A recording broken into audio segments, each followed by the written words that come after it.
ბაკები ყოველთვის გქონდეთ გამორეცხილი. 5 ბაკზე, აი 5 ბაკი გაცალეთ და ბაკი გამორეცხეთ.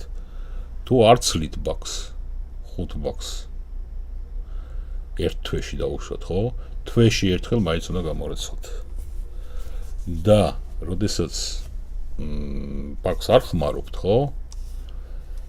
სულ ერთი ბაკი იქნება თუ დრიბკა ატომაიზერს თუ არ ხმარობთ, შეინახეთ აი ესეთ მდგომარეობაში. გამოაცალეთ ბამბა, თუ სპირალი გამოსასვლელი არ არის, გაწმინდეთ უბრალოდ ის სპირალი, გამორეცხეთ ბაკი, გაამშრალეთ და შეინახეთ ესე, გაამშრალეთ ოღონდ. და მშრალ მდგომარეობაში შეინახეთ აი ესე. აი ესე აწყობილი, როგორც ახლა მე მქონდა.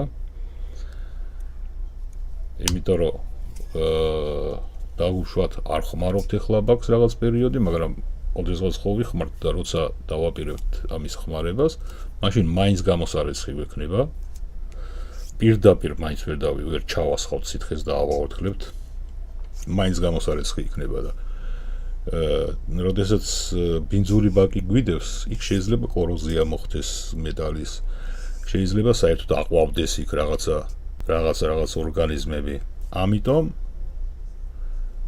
აუცილებელია ბაკი გამოირეცხოს, გასუფთავდეს, გაშრეს და აი ესეთ მდგომარეობაში შევინახოთ.